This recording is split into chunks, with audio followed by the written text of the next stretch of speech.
Welcome, guys, to another episode of Crypto Visionaries. With me today, I have Joseph from Huddln. Joseph, you want to introduce yourself and tell us a little bit about Huddln and what you do? Cool. Yeah, thanks for having us.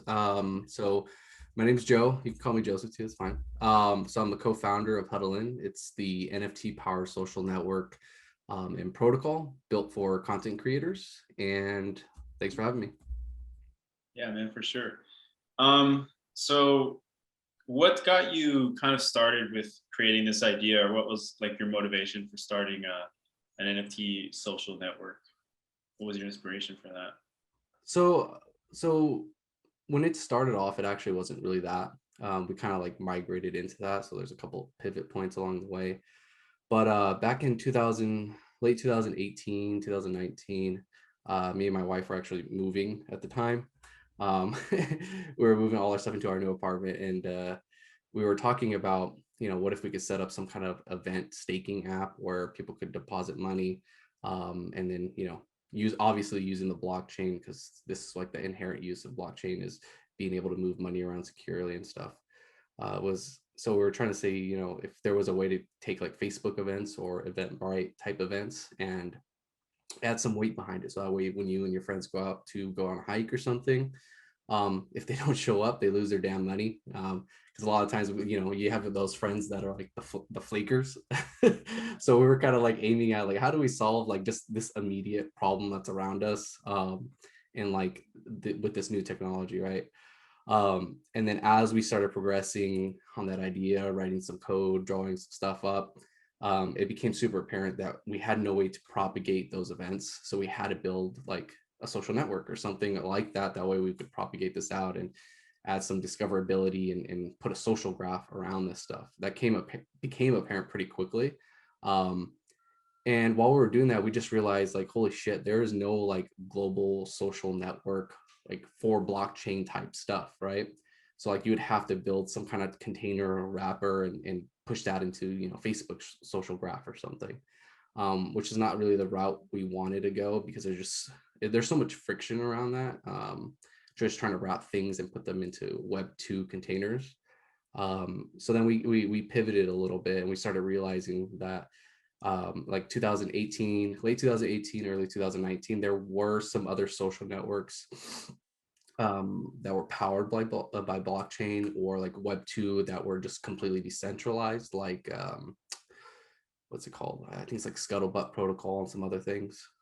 We found those things. So that there was like a couple different ways we kind of approach it, where there was the like completely decentralized way with like Mastodon and the Scuttlebutt Protocol, but those were very contained. They didn't really have monetization features because they weren't working on blockchain tech. And then you had new social networks that had their own like niche markets. They had the what was it called? Steam It, right? They had like all these other ones where it's like forum based and all these other things. But what we really wanted was a social network that is super globally accessible to like anybody, something that would be similar to like Facebook or similar to Instagram, that it's a social network that's just so stupidly easy to use that you end up spending so much time on it. So then we kind of pivoted in that direction where, let's just build this thing and just see where it goes. And then from there, it kind of started to snowball. We started locking down with a smaller market and getting more niche on it. But that's kind of like the basics or like the foundation of how we started. And what makes Huddln different? How was Huddln built differently just from the start compared to other blockchain projects that have attempted the same thing? What was your approach that was different? So the approach that I would say right now that's most people see that is inherently different is the UX. We're super proud about the UX. We actually pushed out the first MVP of the product back in March of 2020 during the pandemic. And it was like right before DeFi hit, and then DeFi hit, and then our MVP became unusable because of all the gas problems and stuff. Yeah. So we took that data. We had 40, 50 users on it or something like that. We got it in front of some people.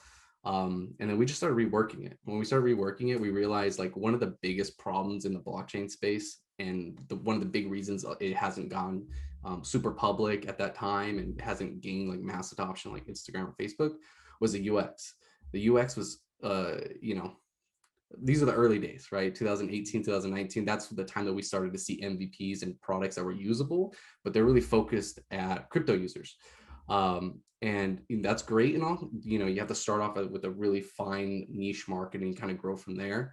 But what we're kind of looking at is like long term. Long term, we need this to be able to get this in front of your grandma, in front of people who don't know blockchain, in front of people that don't know what the hell NFTs are, any of this stuff, and they need to be able to pick it up and use it. So what we did was we reworked the whole UI. That took us months and months to do, and a lot of testing with users. And we worked everything, and we integrated all the cutting edge stuff. As soon as Polygon went live, we integrated Polygon within 2 days. We Biconomy went up onto mainnet. We took advantage of Biconomy within like the next day. And we used all these different tools that were emerging at the time. And right now, people are they're getting more globally accessible. There's a lot more people onboarding to Polygon now, it's called, and Biconomy with all this gasless meta transaction stuff. Like now, that is hot. We were there at the beginning where there was a lot of issues in development. So I'll say it was a very interesting time to be. Whenever you're an early adopter of all these developer tools and stuff, it's always very interesting, but it's also it kind of gives you the lead on a lot of people. So what we really saw that a lot of people didn't see was the UX really needed to be improved for like global platforms that really wanted to like become globally accessible, right? So I think that's one of the key things that makes us different, is that when you open the app, you can create an account. That account is your wallet. It is your identity. It's decentralized. That wallet is used to log you in. You basically just sign some information that proves that you are who you are. You get access to the system. You can create a post, and that post goes into the social graph, and that's it. But the key thing about that is that the underlying technology is all obfuscated. You don't know what's happening. You don't need to have money in your account. It's all completely gasless. And it's all the bells and whistles are really under the hood. They're tweakable. So like anybody that's, knows what they're doing, they can go into, special menus and, go through the menus and really tweak into their liking and stuff. But at the first glance, the first layer that you see, it's heavily focused on the experience and making sure you can derive your own value from what the hell you're doing as quickly as possible. So you can hand the phone to, like I can hand the phone to my mom who doesn't know technology and barely knows how to use Facebook, and she can create an account and create a post, which is an NFT on the blockchain within 2 minutes. That's powerful because you can't see that. You go to OpenSea, you go to Rarible, you have to, you type all this description, you do all this stuff, and it's becoming way easier now. Like you can see everybody progressing and moving along, which is freaking awesome. But at that time, when we started the rework for version 2 after our MVP in March, that was the biggest pain point, is that people couldn't utilize this tech because they didn't, the focus was on the tech. You got to move away from the tech specifically for the user and focus on their experience first. Like we really went heavy on the experience first. And I think that paid off a lot. Yeah. It's funny because actually I told my younger cousin, he's like 14, and he wants to be like, he wants to learn to make money online, like wants to like become like influencer, an influencer, blah blah blah. Yeah, exactly. Yeah, there you go. So he was trying to get on TikTok, but it is more competitive just because like it's already really big and it's already like so many big accounts. So I told him about Huddln, and he made an account and like he got his nice username and stuff, so he likes it now. And I told him like, yeah, you can sell that as an NFT when it comes out, like it's really one of the things like you'll notice is like they started the creator fund, because like man, it's crazy how far we've gotten so quickly. But like 2018, 2019, we started seeing the creator economy was like a real thing. You know what I mean? Influencers were really starting to have major influence and huge audiences, right? And then that's like that flow started happening. More people went to Instagram and try to like gain an audience. Everybody was trying to gain their own audience. And it's crazy that the TikTok started a creator fund. They have to let you into that creator fund. They have to choose you. They pick you. They pick the right voices. Like that's different from Huddln. Huddln, you are your own microeconomy. You are your own person. If you can build an audience organically, great for you. You are creating your own value. We're not giving you permission to have that value. It's Yeah. decentralized. The community chooses who has value, and that's like one of the core things that makes us so different from like TikTok or Instagram or something like that. There isn't this gated access to this new level of ownership on the platform, or this new audience level, right? You are who people come to see, so we need to focus the platform around you. Yeah. With TikTok, they are like they are curated about like which creators they pick, and then I've even heard that like once you get into the fund, the algorithm like shadows some of your videos or whatever, like they don't perform Oh, as well. So for that reason, like some people don't join the creator fund because like from some people's experience, the videos actually perform worse, something like that. oh, Um, what the hell? I didn't know that. but yeah, so that kind of leads me to my next question. So how does Huddln make money? Do you guys take a percentage from the creators when they make a sale or a tip, or how does that? How are you guys making revenue, or what's your plan for that? So right now we're not making any revenue. We don't have any fees on anything, and it's very expensive. But eventually, right? Like right now, we're not really focused on trying to generate tons of revenue from our users. Right now, what we're trying to do is create the economy first and jumpstart it and get everybody on board. But the long term plan is, yeah, the platform will actually be ran by the users, so we're going to completely decentralize. We're going to decentralize it in phases, obviously, right? And we're going to build our audience, but build our community, right? So right now our community is, it's small, but it's growing every single week. We're getting more and more people interested in the project. We're getting more and more people that are becoming more like advocates on the platform. And eventually we're going to be taking it in pieces, right? But eventually that's going to become the protocol. The protocol will have its own token, will have its own value that will be derived from the community. The community will take over what's going on the project. um, the value that is going to be extracted and given to the community, and obviously as the people running the project, we have like incentive to want to like participate in that too, right? We're going to have basically fees on anything that is generating income. So if the creator, I'm not sure exactly how much I can say right now, but what I can say is that whatever features we provide, if anybody makes a profit off of that in the protocol, the community will get a portion of that. There's going to be obviously some tokenomics that are going to go around this to facilitate that and make that happen in a very fair way and a very understandable way.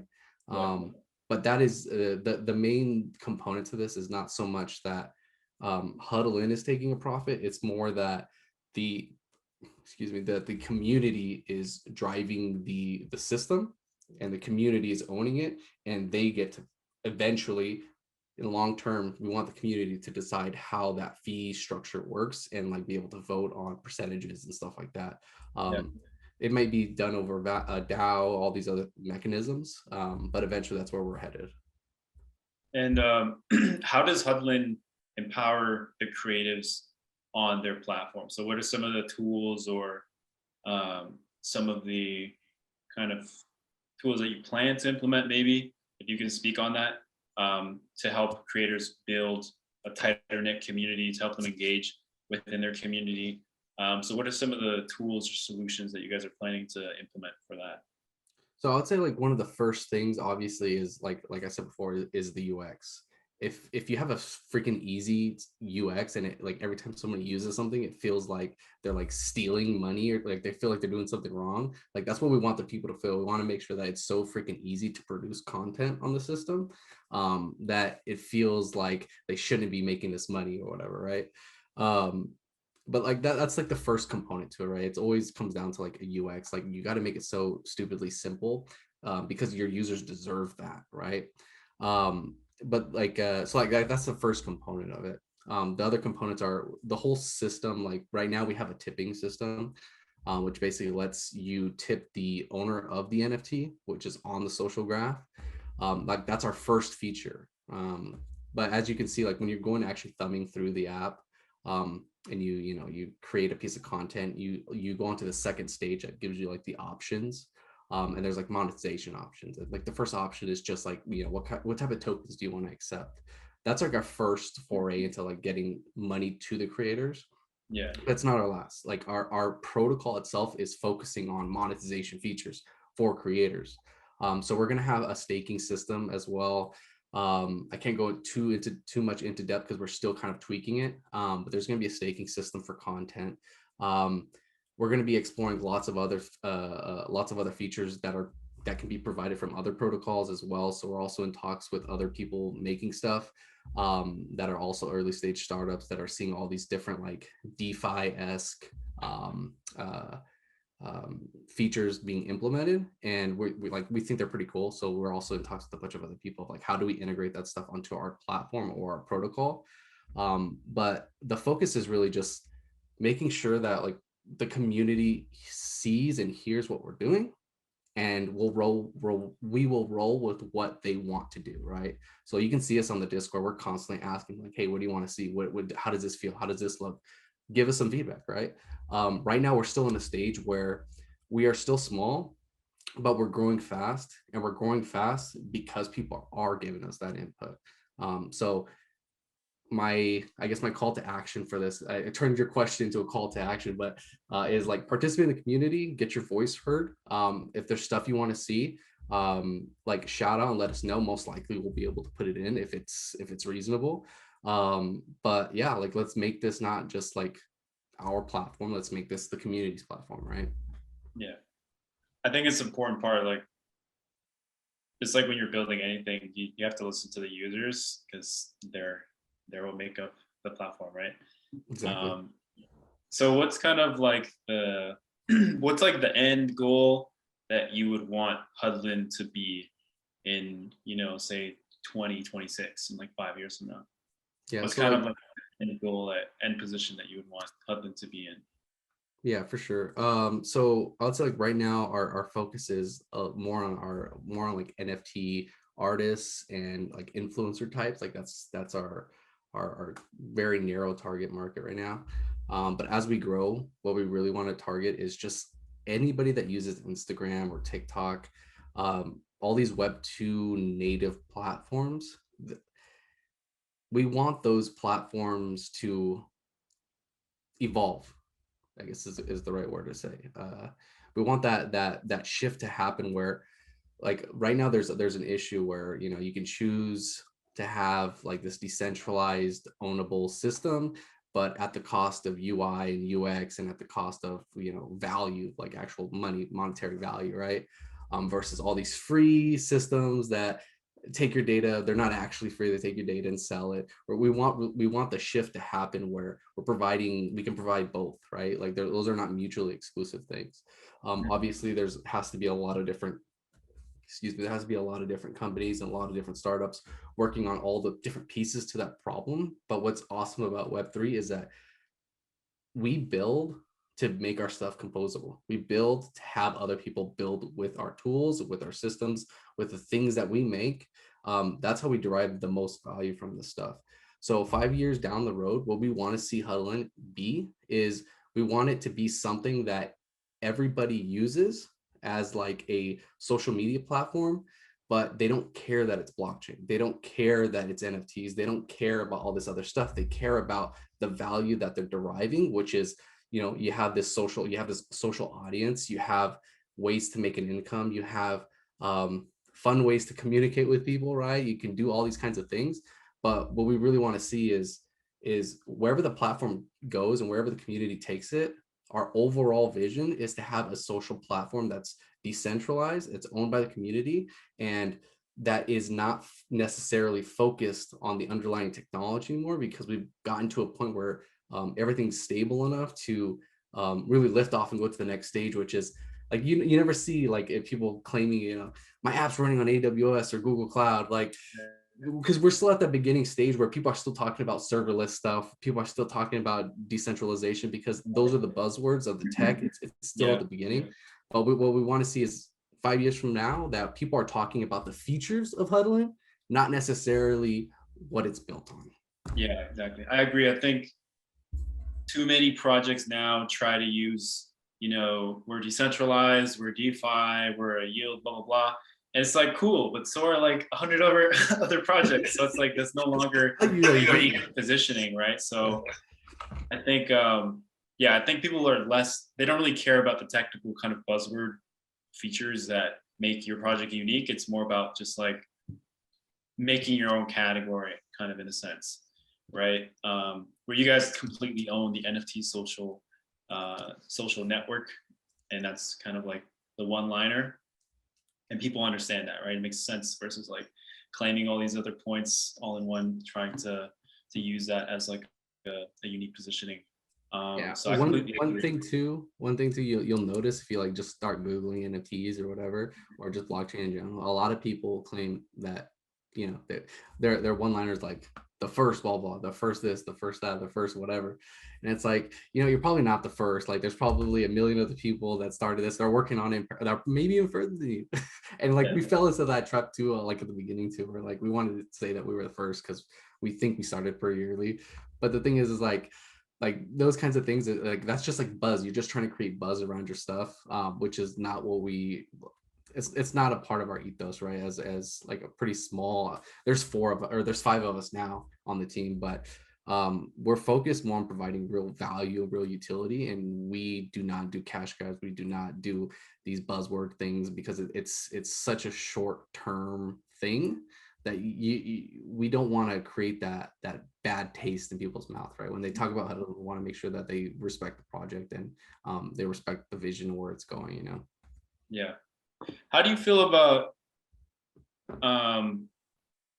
bigger companies like Facebook or Instagram or maybe even TikTok? Like, how would Huddln change if all of a sudden those social media giants suddenly started to tap their foot into the NFT space or more in the creator economy, maybe adding like a tipping system as well? How would that change the way that you guys operate Huddln, and just like the landscape of the social media NFT kind of like industry?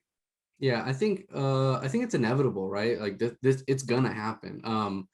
NFTs should be looked at as not necessarily their own, vertical space, right? Like they should be looked at as like the content layer of the global social graph, right? Like this is how we transport, move content, and this is how we prove ownership and verification of people and things, right? So the fact, if like Facebook and Twitter, like Twitter just did an NFT drop the other day, right? So that's kind of like a hint that Twitter's going to do something, right? And hopefully they do. We're actually more excited if other Web2 players start doing those things, right? That's validation to our community. That's validation to the project that we're building right now, right? That's validation that what we're doing is when the older Web2 players start seeing these things, they want to start dipping their toes into the water. That's a huge validation point, right? So honestly, like we welcome those kinds of things. We want this to grow because you know what? If we have other companies and other Web2 systems contributing to this global universal social graph, this universal content layer, that just gives all these other systems more content to process, right? So like if we have so that we're working on an update that's going to get pushed out soon, right? Where people can discover NFTs from OpenSea. OpenSea is another company. It's not a competitor. Everybody's working together, and we're all just different layers in the system. And we're Huddln right now is a point in the system where you can discover content and see content and tip creators and meet new creators. So if there's another marketplace that pops up here and there, that's great. As long as we're all working together in this layered system, like all we're doing is adding more value. I don't personally agree, I'll say that, with a lot of business practices Facebook does and other companies do, but that's not in the question right now. What the question is do we get afraid because of Web2s coming in right into the NFT space, or are we excited? And I'm leaning more towards excited, right? Because every platform needs to have their own niche anyways, right?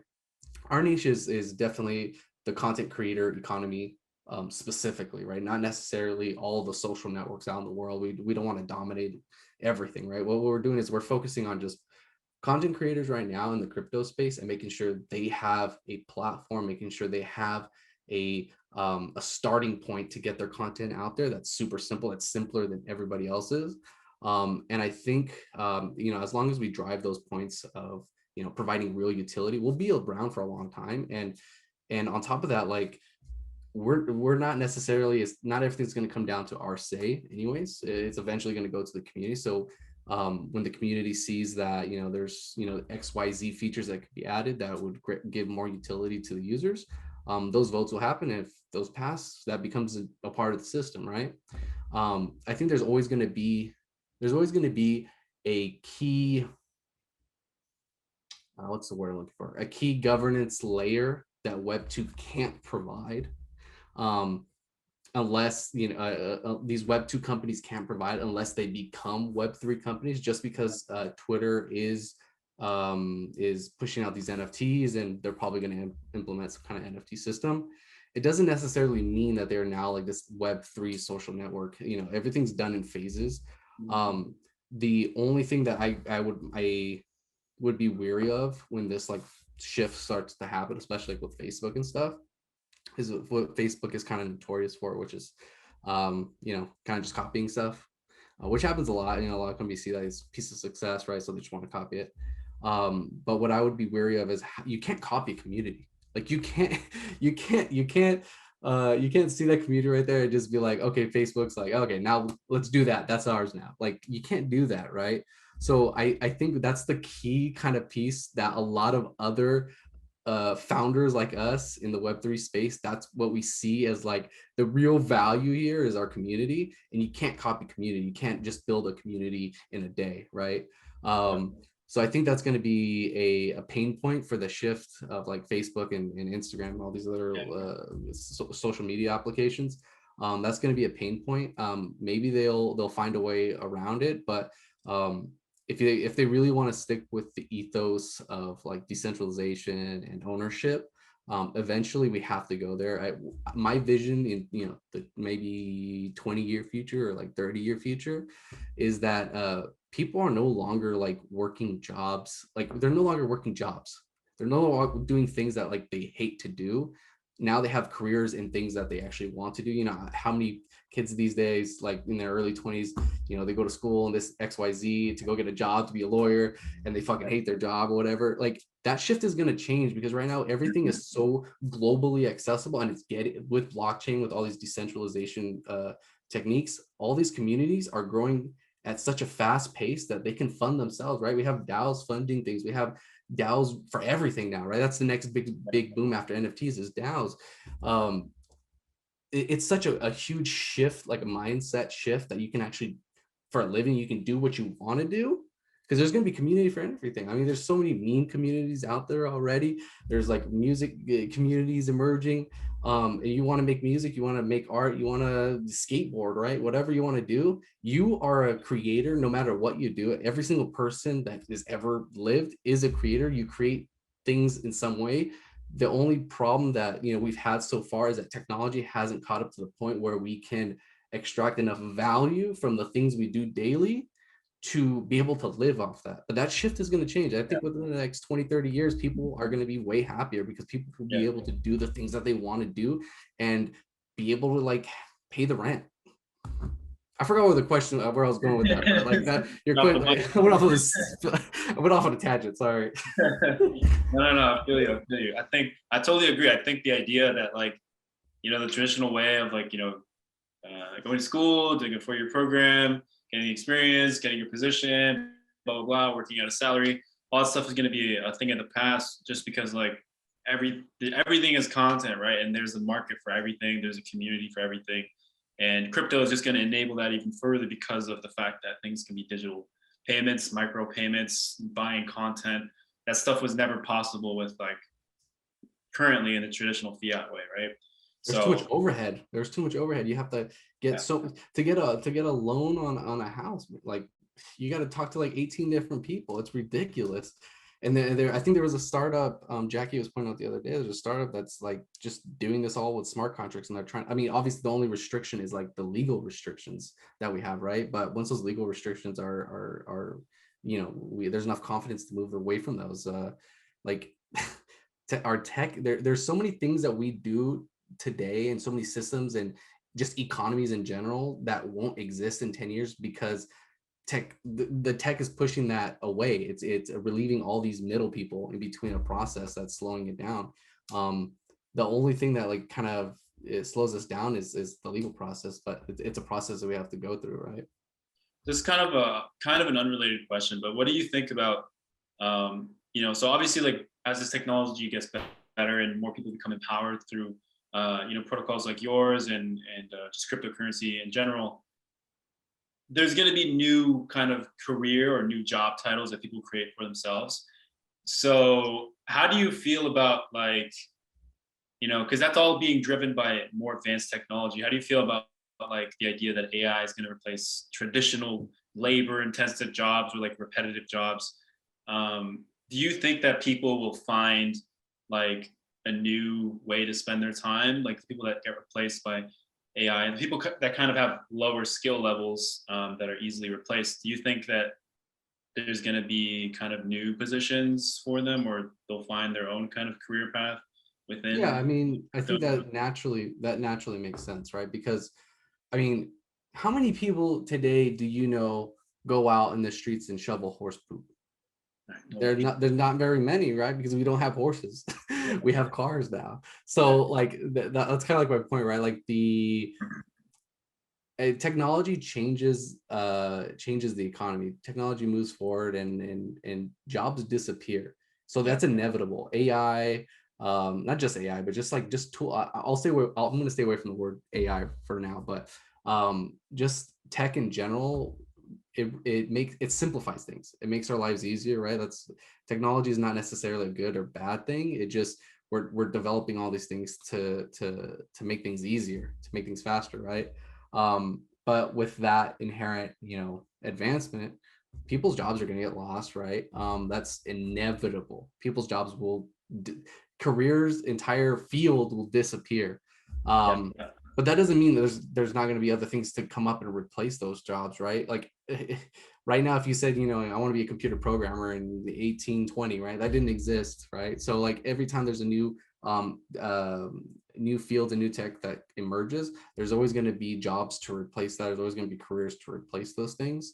But I think what we're kind of moving to is, I mean, hopefully the whole point of trying to move technology along and trying to make our lives easier, so that way we have more, like as humans, we have more time to do the things that we want to do. Especially like, these like Western countries, right? Like we work extreme amount of hours, we take the least amount of breaks.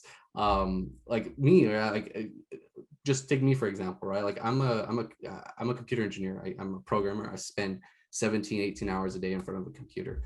I have neck problems, like long-term neck problems. I have arthritis issues. I have my right arm is jacked up. I've got surgery on my arm. I've had nerves moved into different places because of all the scar tissues, of scar tissue squeezing on the nerve.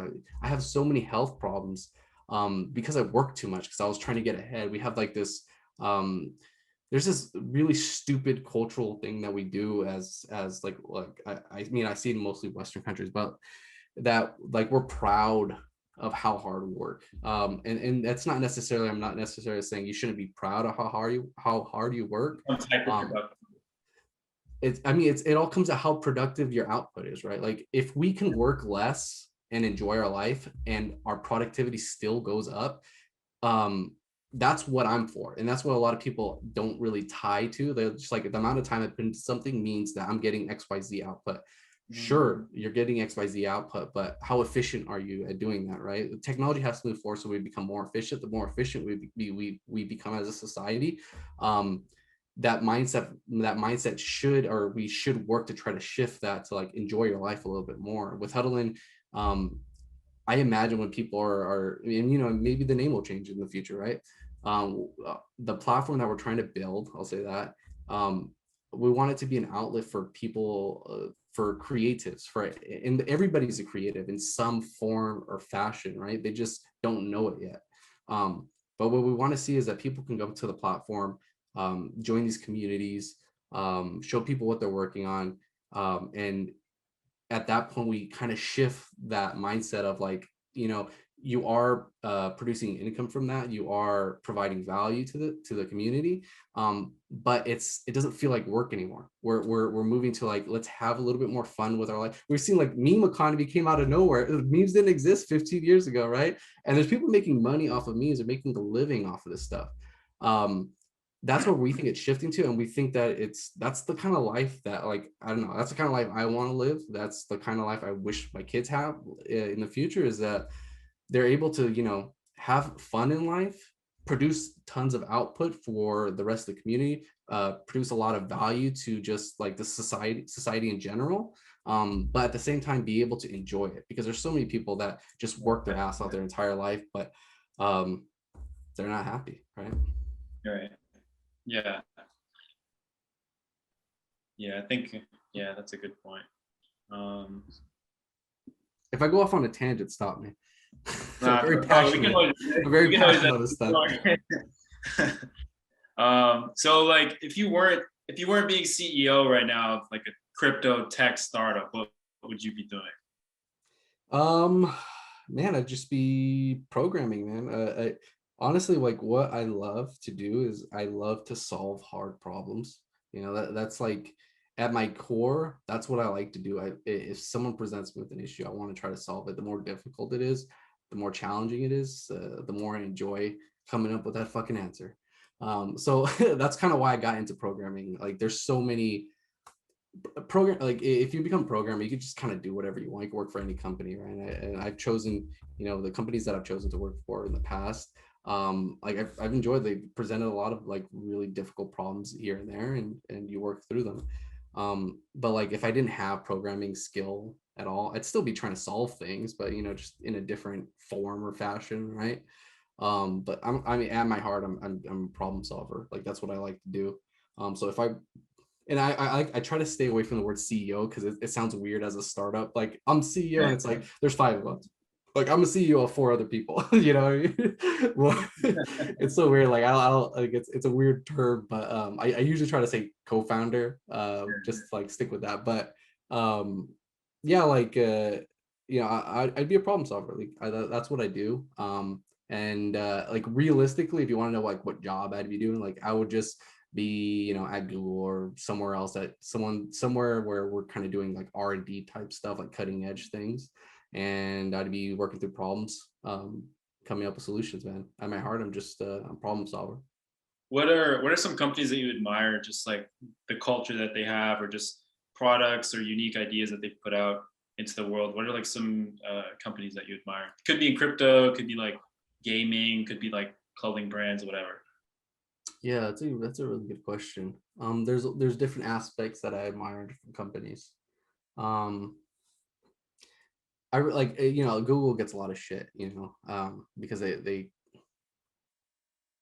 I'll say that I don't necessarily admire the business tactics and the business culture there, but like, one of the things that Google has done that like nobody else has done is, like, they're the first like big tech company to like really put a focus on like on the employee and the employee's experience. I don't know how that is now, but it used to be, free food, free this, free that, vacation, da, da, da.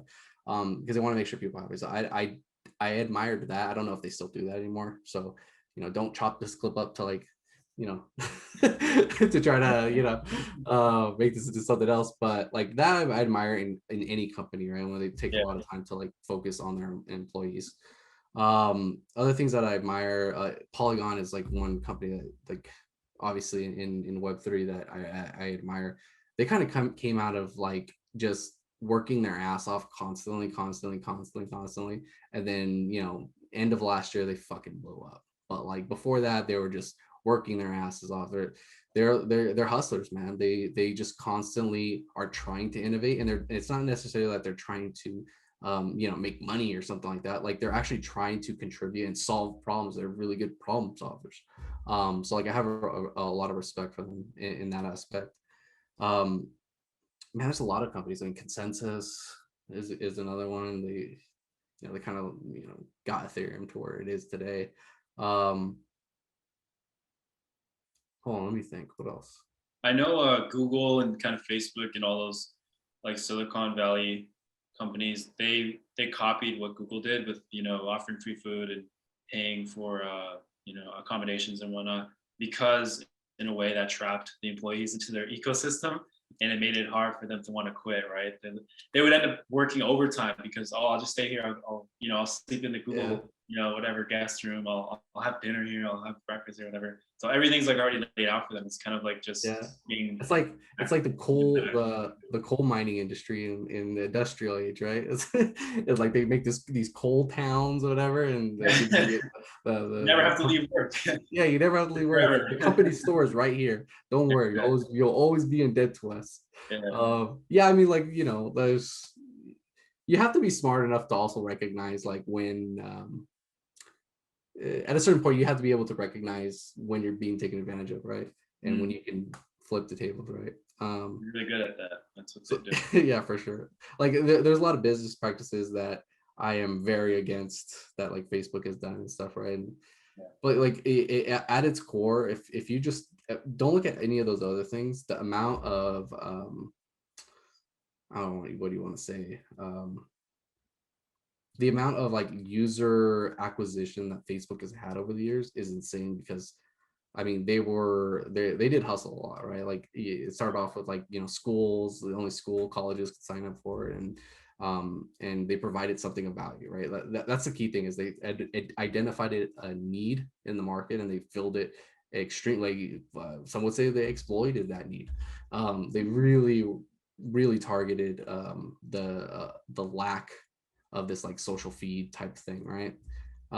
So like in some respect, you kind of have to respect some of the business, like some of like the ideation, like the processes. It's in some form, right? There's a lot of things I'll say I won't say on here, but there's a lot of things that are questionable about Amazon, about Facebook, about all these companies. But like what I would say too is like the other aspect of companies that I admire, and I mean there's so many, I'm not going to name specific names, but like forward thinking is like a huge thing, right? R&D is a huge thing to me, because a lot of like, I don't know if you know, but like a lot of experimental stuff, like experimental tech, it gets funded through the government. Like a lot of stuff happens because of government grants, and they pass these grants, and these grants help fund scientists and fund schools to do that research. Businesses are not necessarily in the game to not make profit, right? Like at some point somebody needs to make profit. But like a lot of these grants, they're not. It's not necessarily for a company to process, and sometimes that's the only way. Some young 20-year-old kid in college can do research on this certain subject, without some expectation to produce something of value, right? Maybe that something of value is that this doesn't work or whatever, right? And for a company, that's not like the best answer, but for grants, like that is a very valid answer.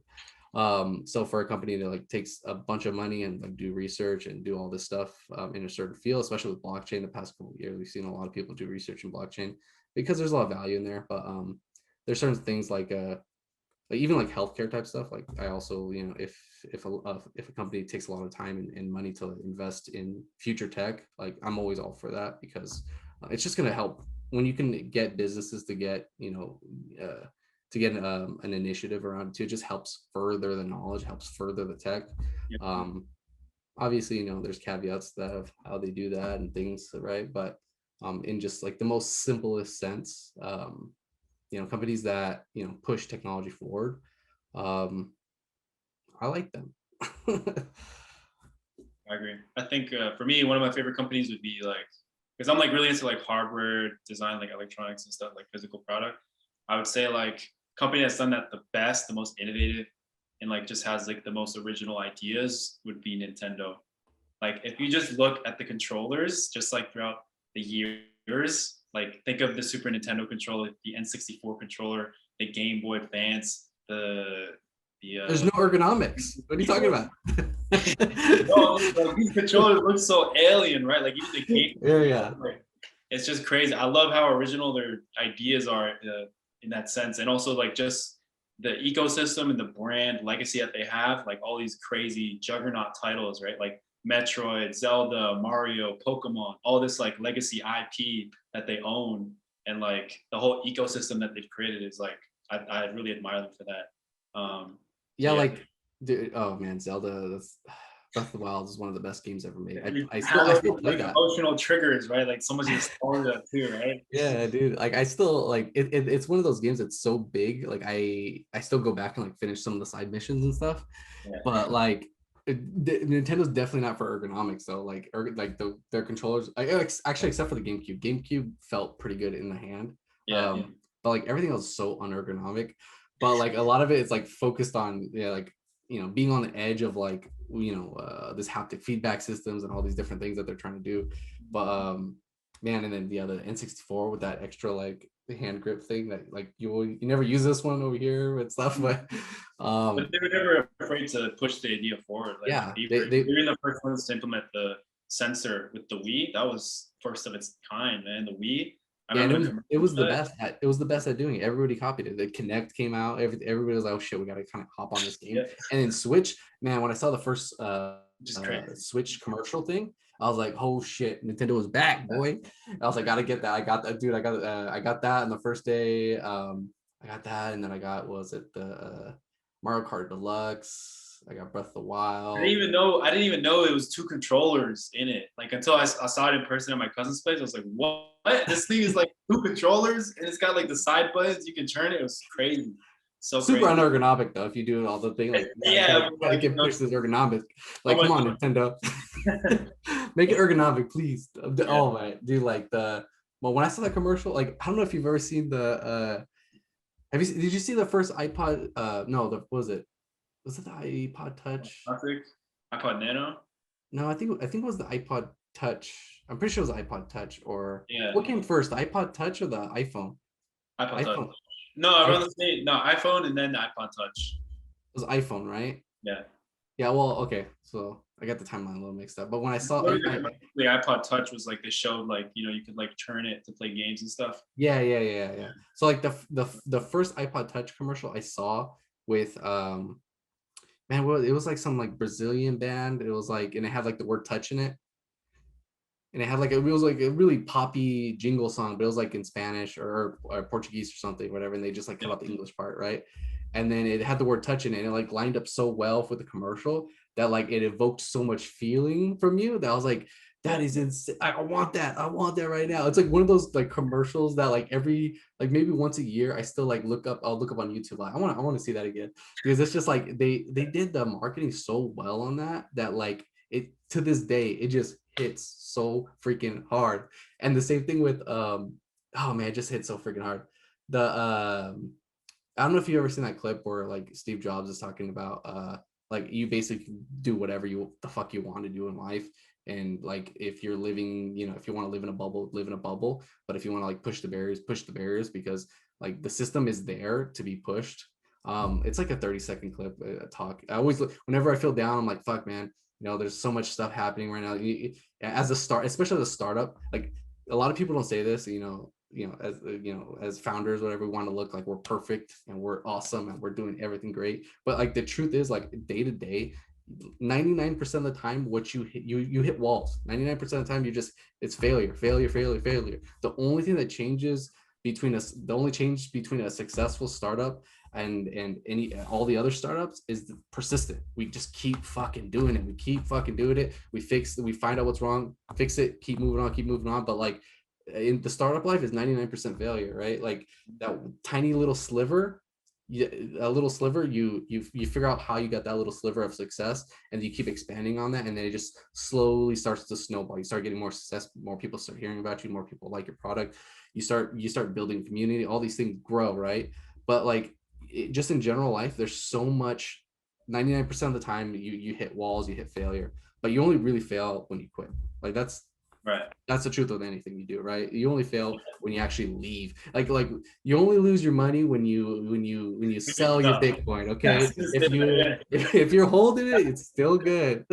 You're still good. You still haven't realized the Yeah. loss yet. Okay, Exactly. um, Yeah. so like that clip, that Steve Jobs clip is like one of those clips that, when you get down, man, you should probably, can you like edit this to put that clip like right here so people can click on it Yeah. right there? Okay, right there. That's a good clip. Hey guys, this is a good clip. Check this out if you're feeling down. I think I saw the one where like I think it's an interview, but it's like an older interview, and he says like you can poke reality. He's like, when you realize you can poke reality, that changes everything. I think he said Yeah, something like that. That might be the video, right? I think maybe. yeah. I think that might be it. I think that's the one, because like he's talking about like how you can you can live in a box, but like everything around you is made by people that are no smarter than you. So like you Everything can was once just an do it. idea, and Yeah, yeah, exactly, you exactly. realize you can change the reality. You can Yeah. poke holes into the universe. It's like such an obvious thing, but like when you watch somebody say it out loud and like materialize that thought into words, it always changes the way you do things, right? Like taking an idea and just speaking it, like that gets it one more step into existence, right? Yeah. So let me ask you this. So what's the biggest struggles or the most common resistance you meet with when like just having a startup like in crypto? Because there's so much infrastructure that hasn't been set up. There's so much like just trying to convince people to understand things that they don't know yet. So what are like the biggest struggles that you've come across so far? Yeah. Jesus Christ. I don't know where to start, man. Let me think for a second here. Okay. Let's start off with infrastructure. Infrastructure now, the pace is picking up fast, right? But I got into this stuff, or we got into this stuff like into the crypto space like 2015, 2016. That's when we started exploring things. In 2016, I want to start a project, but that fell through because there was literally like no guides on how to do this stuff, and you had to literally like go find the people that like built something just to like, why does this piece of code do this? Like it was so fucking hard. And like everybody was running so quickly that like documentation was a huge problem at first. Now that everybody's a lot better, but like when you're on the cutting edge of some kind of tech, it's always way more difficult because you don't have sometimes you're the first person to hit that use case in an error.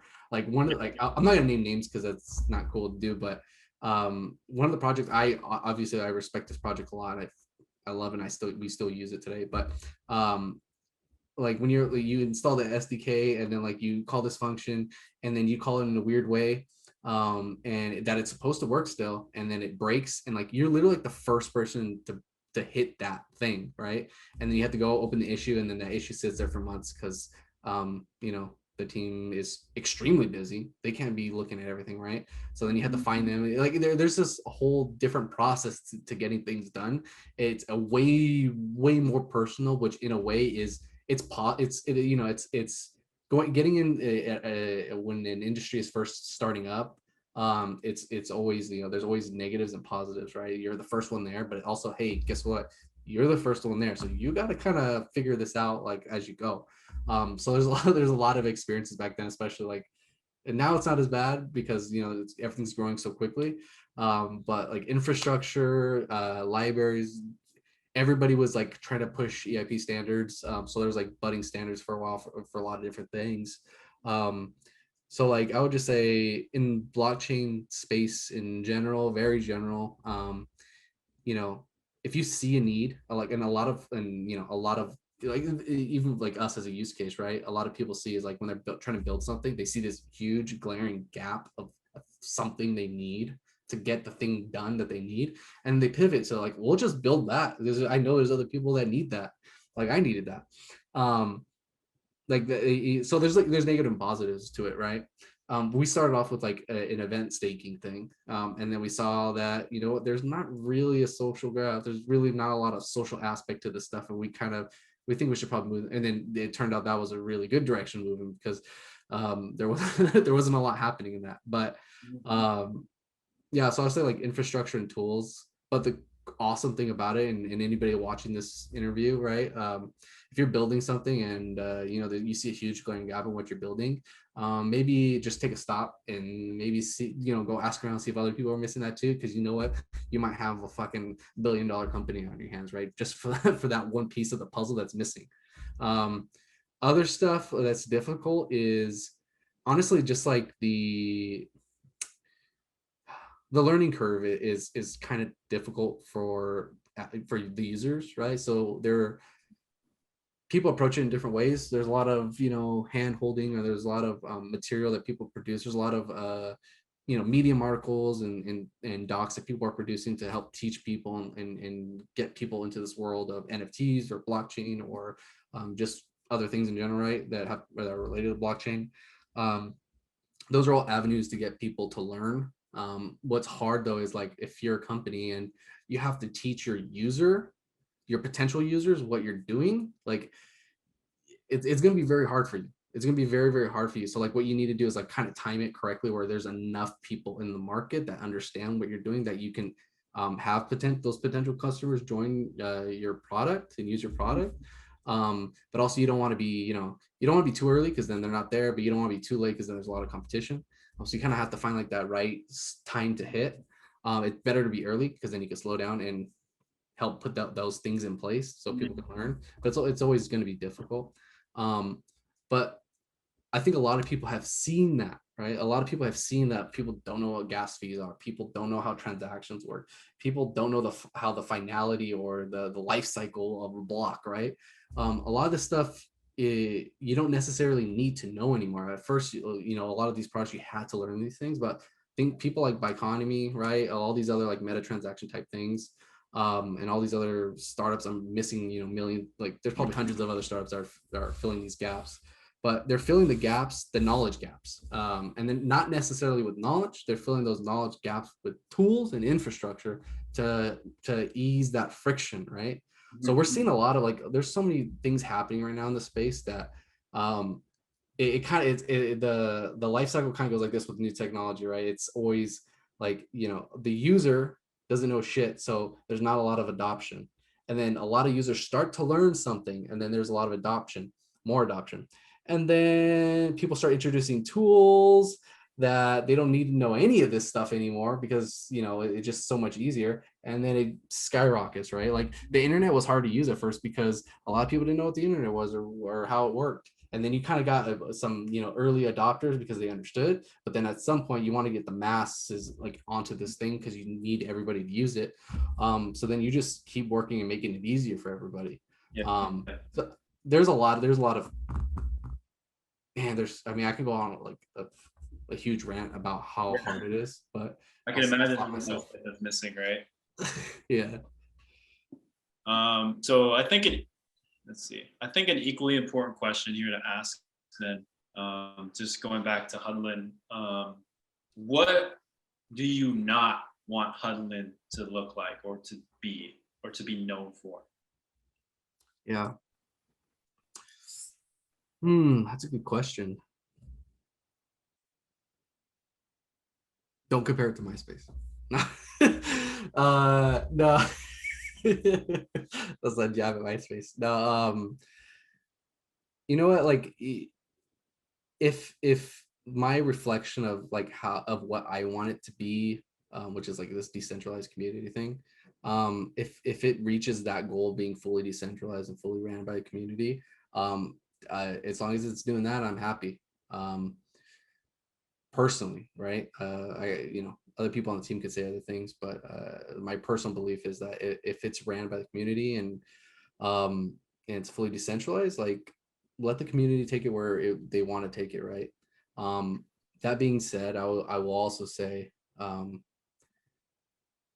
the main thing that I don't want it to be is I don't want it to be central. I the opposite of that, right? Like I don't want it to be to go the route of like what Web2 becomes, which is just these advertising platforms that take your data and try to sell you shit.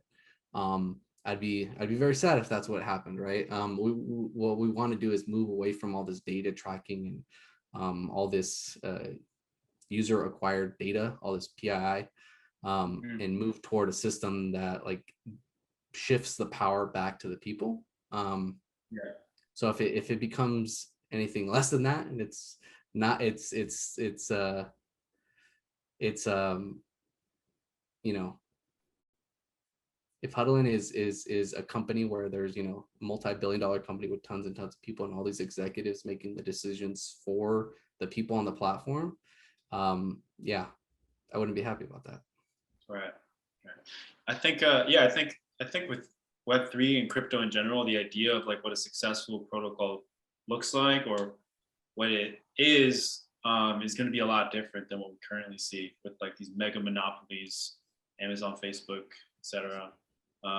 But we also don't know what's going to happen, right? Like, Yeah. we're predicting stuff like as founders in the Web3 space and the users in the Web3 space, like we're all in this together, right? Like we don't know what 5 years from now what this industry is going to look like. We don't know how it's going to proliferate, like if it's going to proliferate through, you know, whatever means, right? Like we don't know any of this stuff. We're all kind of just guessing, but we're all trying to guess in the direction of let's put the power back in the masses. I think that's like the general consensus amongst users and founders is that community, we want community adoption and community to drive like all these ethos that we're all coming up with, right? Yeah. But we'll see. I mean, we'll see what happens. Like I'm very excited and I'm very hopeful that that we'll be able to get there. I think maybe even sooner than most people think. Yeah, I agree. I think it's gonna happen. Like it'll be a hybrid of the two, but definitely not like just completely everything's decentralized. What do you think? Oh, what's this question here I have? What's the one thing in crypto, or at least like, yeah, I guess in the whole industry, what do you think that? What are some components that haven't been built out or that people aren't putting enough effort into as they should? So for example, like a lot of hype is around DeFi and kind of like NFTs right now. What are some areas that you think are being underlooked that could be important to build out? That's super interesting. Man, there's so much happening. Like I don't even know where those points are at right now. There's so much money being pushed into the system. Let me think.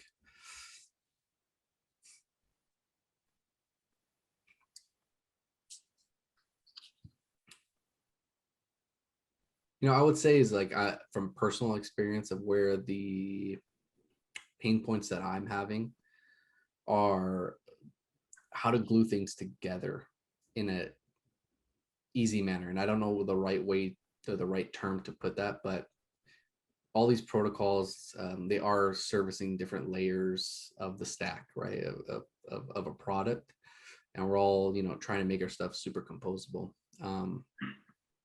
which happens. I mean, and that's the goal that pretty much everybody's fighting for, right? But the glue, like where's the glue? Like how do we stick these things together? I think is where a lot of people or a lot of like, you know, startups are where they see a lot of the pain points is like, I want to use this protocol at a certain level, right?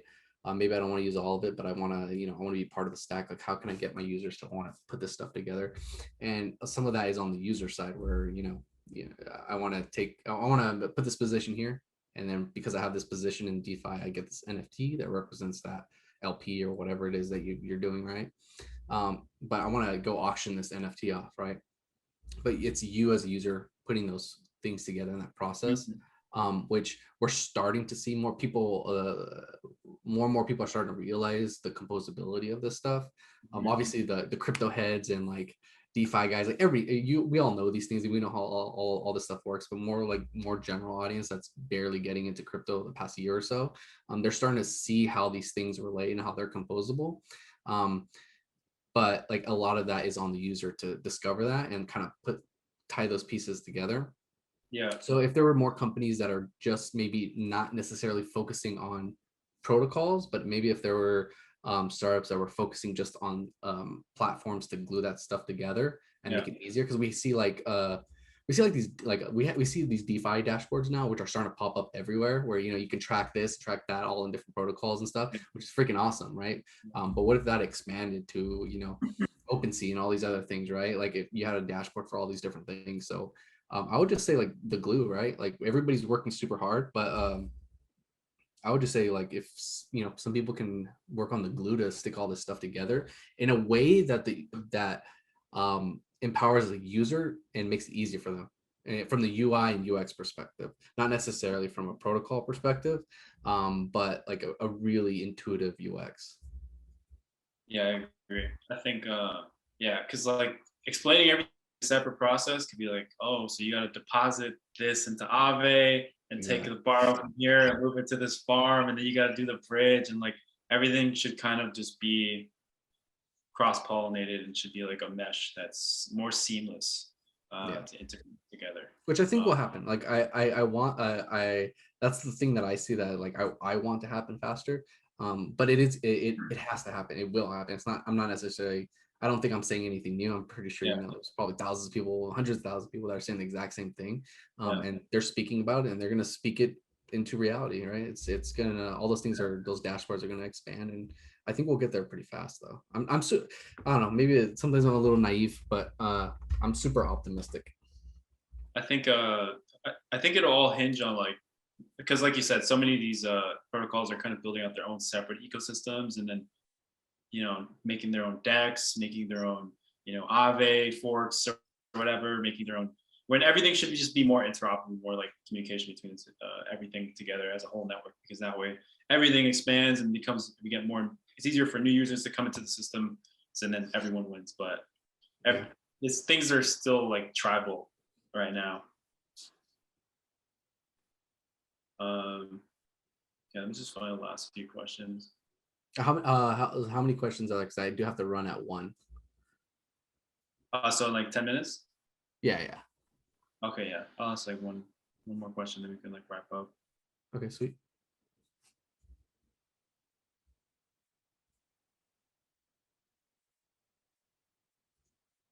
So this is a question from someone. Yeah, this is a question from someone. 2 questions. One of them is quicker. So how does Huddln verify the content that's being put out, so that making sure that stuff isn't being plagiarized or like copied from someone else? Is there a way that you guys kind of prevent that? So I'll tell you right now, no. So that's the short answer. It's not happening. But the longer answer is it has to happen.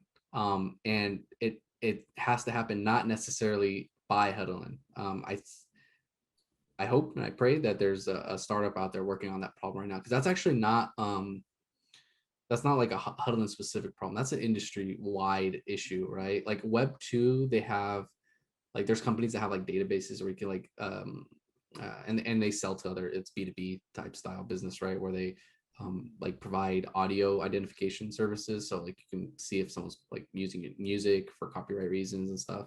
And they just like basically scrubbing everything or scanning everything, right? So like it would in decentralization, right? In Web3, that's a bit harder because anybody can store anything anywhere. Like the domains are kind of infinite. Like, so you have to go through so many domains.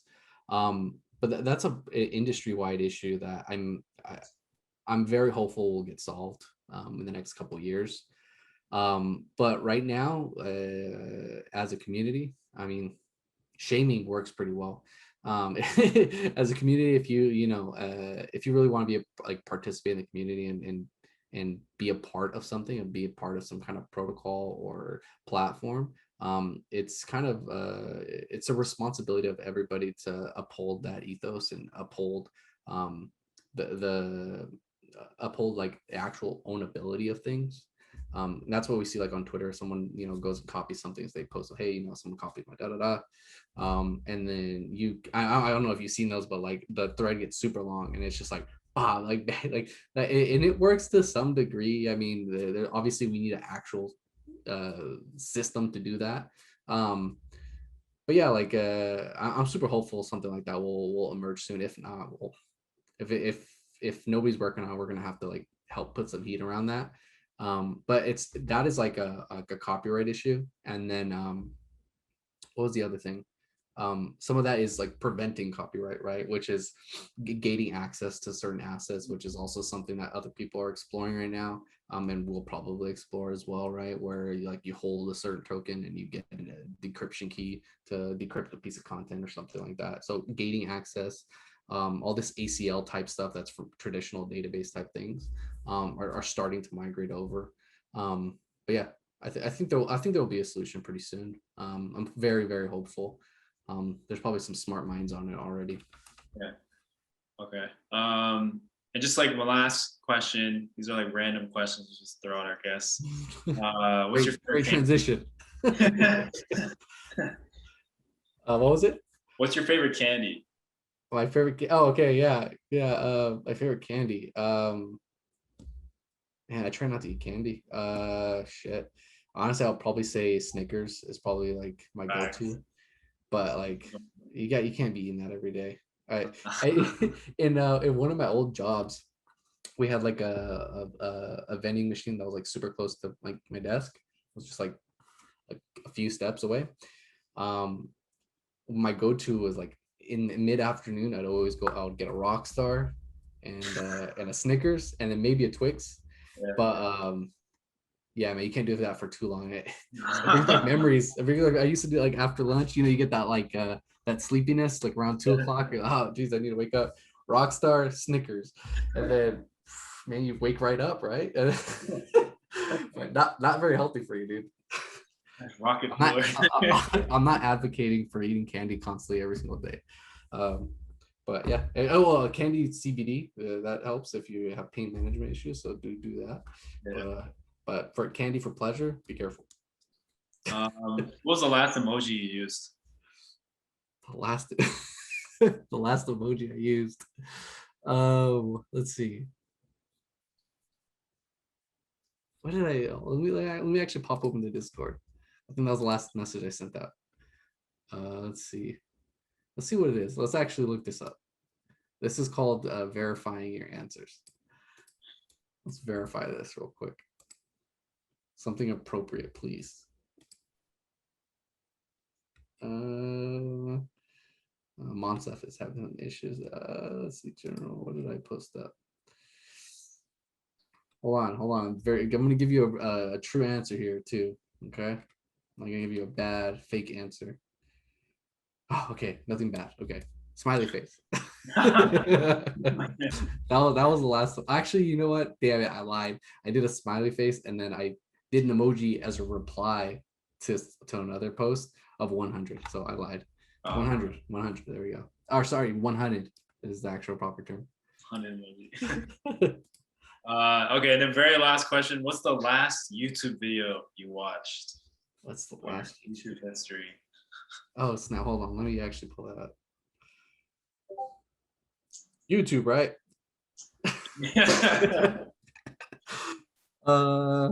Actually, here, I'll show it to you. I was actually searching this up before. There was, I think it was on John Oliver on late last week tonight or something. I forgot what it was on, but I was trying to. Can you see it? Not blurred out. Why is it blurring it? Oh, that's because I have damn blur. Well, anyways, the search says Delta Breeze, because there was a segment, I think it was on that show or another show, that we live in California and like all these news, like all these different like local news, they love to say the word Delta Breeze for some reason, and like I don't know if it's like a thing or not, but like on John Oliver they just like I think it was, I keep saying John Oliver, but I'm pretty sure it was on there. It might have been on something else. They just clipped up a bunch of clips of people just saying Delta Breeze, Delta Breeze, Delta Breeze. So like I was like trying to look that up earlier today. You're watching? Huh? Like a 3-hour looped version you were watching of that? No, it wasn't a 3. I was literally just trying to find the video because like the no joking matter, the COVID stuff, like it's called Delta, like the new ones, like the Delta variant. I was looking up Delta variant, and then on the Google suggested like search answers or whatever, it said Delta Breeze. And I was like, oh yeah, hey, I remember that. That used to be a thing, and I clicked all that. And then you can start going down the rabbit holes. Like, I want to find that video clip that they kept saying Delta Breeze constantly. But yeah, like stupid stuff like that, definitely. And Marvel, I do a lot of Marvel searches because I'm a very big Marvel fan. So yeah, the other one was the second to last one was Shang-Chi. Because Venom 2 coming that out. trailer, yeah, that trailer's badass, man. Big Marvel. But yeah, that's my plug for Marvel. Cool. So yeah, where can our listeners like find you online? How can they get involved with Huddln? What are some points that you can say? Yeah, so I mean the biggest thing you can do probably is download the platform and check it out. We're in open beta on the iOS App Store. Android, we're still working on that. There's a lot of issues with Android, but iOS, search up Huddln, Huddln should come up. And then if you want to get involved, which I really hope you do choose to get involved in the community, if you go to our website, huddln.io, you can find the Huddln Discord link and then just go from there and join our community. We're also on Twitter. I think it's underscore HUDDLN. Let me check if I'm lying real fast. And then also, you'll probably see me on there. I'm personally not super active on Twitter, but I'm trying to get better at it. But I think I'm under like J Gonzalez 0886. Yeah, I'll just upload it there in the edit. But yeah, do links like this so I can do this and point at it, right? So like here, I'll freeze frame right here. Where is, how do you see a profile? Yeah, it's our Twitter profile is HUDDLN underscore afterward. Okay, cool. Yeah. Cool. And then are you guys hiring for any positions or need help with any kind of anything with growing the there were some people that kind of wanted to get their foot in the door. So yeah. Yeah, that would be awesome. We need help with a lot of stuff. Honestly, we're trying to expand the team. We're looking for programmers and engineers that can help us out, like from the programming front. But also like, sorry, let me turn off the Discord. I'm getting blown up over here. But there's a lot of other stuff, right? Like there's we need people to help, organize community stuff. We want to start getting like get-togethers in California and New York, like hotspots, and start meeting up and like meeting our users. So if there's any kind of value you think that you could add, hit us up on the Discord. Join the Discord. I'm on there. You'll see me, Jackie, Joseph Vargas is another member. Steven Severol is another team member. Just hit one of us up and let us know if you think you can provide any kind of value. Like, we're all ears. We need help. We're growing super fast, so the more hands on deck, the better. Cool. All right, man. I appreciate your time and coming on the show. And hope we stay in touch and see the app grow a lot more, man. It's a really good work you guys are doing. I really like the app. Sweet. Thanks. We appreciate it. And thanks for having me on, dude. Peace out, man. Have a good day. Peace.